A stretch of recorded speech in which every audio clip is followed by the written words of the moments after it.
Hey there, I'm Slater, and today I'm gonna be doing everything. Okay, well, maybe not everything, but way more than I should. But before I get started on that, Choco just asked for some ashes in chat, so I'm gonna start this episode by sharing, because that's what being part of an SMP is all. I'm really hoping she notices the name.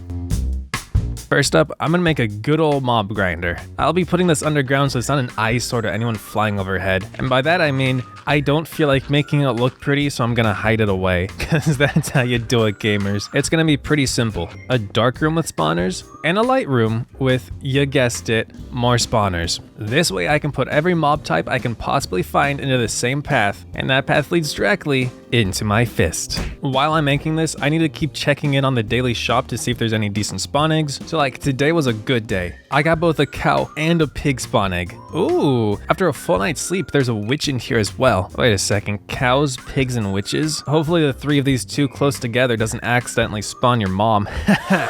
I'm just kidding. I'm sure she's a lovely cow. All right, now let's get this going. As long as nothing distracts me, I should be able to finish this up pretty quickly.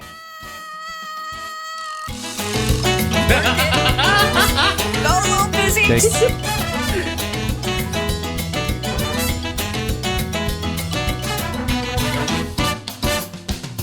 Come on, boy.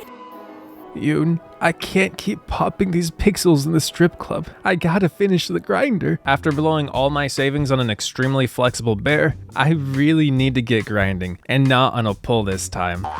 Thank you, thank you. Again, very simple design. Mobs spawn, mobs fall, mobs die, and their items eventually get sorted. I even added little plates that do the killing for me so I can do other important things like building another grinder. So blazes think of themselves as too good to be killed automatically, so I have to give them their own little special chamber so I can get as many of their rods in my hands as possible. We need a ton of fuel, and this just so happens to be the best way of getting it, but more on that later. Oh yeah, I also happen to catch the single most powerful Pokemon in the game, but that's not important. What is important is how quickly we got this puppy set up. They spawn, get pushed into a hole, let's head down these stairs, to here, where the fans suck them closer, I kill them, and the rods get brought down here, and I'll upgrade the storage later. Now here's my secret. This scythe has looting 3, but it's made out of a resource called Karmot, or Carmo. You know what, let's just call it the thing that's gonna make me insanely rich insanely fast. Or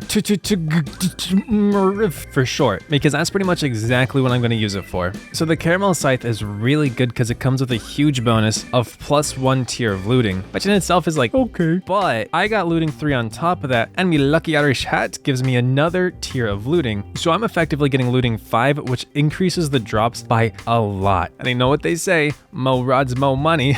No one says that yet, but I'll make it a thing. Next up, we're gonna be getting apricorns for Pokeballs. I'm gonna put this under the farms, but this time it's not because I'm too lazy to make it look cool. Well, that's part of it, but this will also help keep it chunk loaded, so it'll be running as long as we're online. If I'm gonna be completely honest, I do not know if this is gonna work or not, but who has time for testing when I can be doing? I'm actually really new to create, so I don't even know how this pulley thing works. And here it didn't work. Okay, what if I try putting the deployers back 1 block? And here is the moment of, oh, look at them fingers go. All I gotta do now is expand the tree down. So it's gonna be one really tall tree with 24 of each type. Before that, I'm gonna put this little project on the back burner for a minute because the grinders do need an elevator to access them, and I don't know how to make one. All I know about elevators right now is these redstone contacts somehow smooch and the rest is magic. Pondering, contraption controls.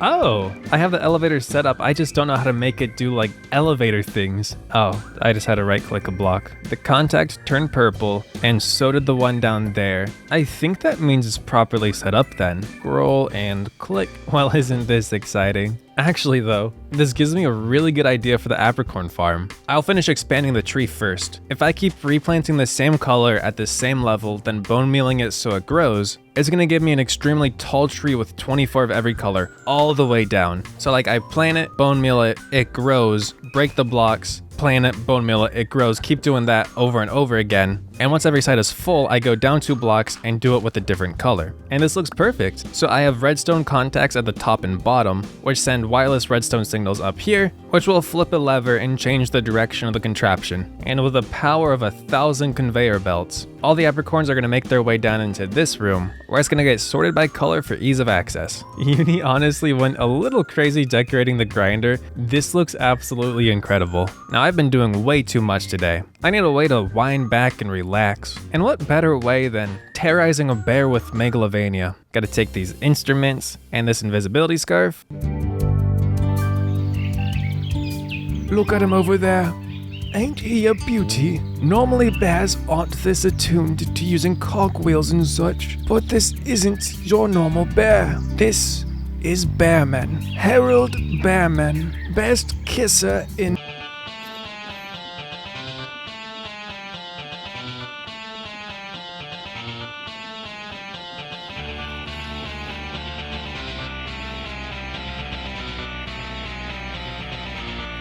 Oh, I can hear them coming back.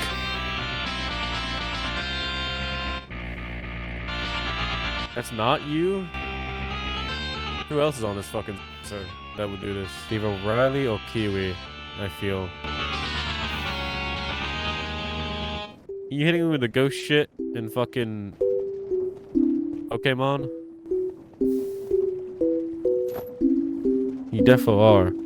Wait, so who's he, so I can figure out who this is? I got a bail. He's looking for who it is. He's like an investigator, so he's gonna interrogate all of us. Oh no! It's okay. I always keep my cool under pressure. Hey Joe, I have this whole song, and I mean over 5 minutes of this. And what better place to have this playing non-stop than directly underneath the entrance to spawn? I'm just gonna stealthily install it down here. I'm invisible right now, so I don't think anyone's noticed me.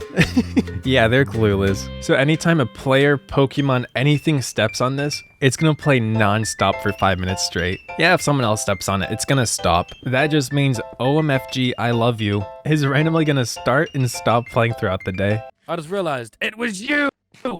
No. Mr. Invisible Music Man. What pony? It's the copper. You know how I said I needed blaze rods for fuel? All of it is gonna be solely for smelting copper. And not just a little. I'm talking thousands upon thousands of raw copper blocks. And the reasoning is kind of simple. 64 copper ingots sell for 20 silver coins. Copper is already insanely common to find. Base drop count is between 2 and 5 copper, but with Fortune 3, that goes all the way up to 20. So Fortune 3 plus a caramel pickaxe plus a lucky scarf, that's gonna be a Fortune 5 pickaxe, which means the amount of copper I can get from just a handful of copper ore is insanely high. I can vein mine some copper and get 7 stacks of this. It is crazy. On top of all of that, these smelters are even crazier. Smelters will take 2 raw copper blocks, smelt it into 4 copper blocks. So absolutely everything I mine is gonna get doubled on top of that. And the only drawback is that this thing guzzles blaze rods like how I guzzle your dad. Now in the long run, these 1028 blocks of copper aren't gonna be huge, but they're still gonna roughly get me 90 gold coin stacks, which for how early I am in the game, that is a lot. So I fill this selling bin with copper ingots, break it, place it, bop it, twist it, pull it. Bam! Hundreds of silver coins. Now, is this tedious? Yes. Am I gonna do it until I get thousands of gold coin stacks? Yes again. Am I gonna do that right now? No. What? I have so many more important things to do, are you kidding me? But what's more important than money? Like pretending to be a Cleffa with a sword killing other Pokemon. This is a lot more entertaining to me than I'd like to admit. And also, gotta learn who the new mayor is. In my hand, I hold the future of the server. The winner of the BCG Plus Creator SMP by 3 votes, 3 to 4 votes, I can't remember, is... Actually, who cares about that last bit? That's not important. What is important? The Thunderdome. Out of everything I've built so far, this is by far the most important. Mob grinders, rookie place. Apricorn farms, Balderdash. Thunderdome? Thunderdome!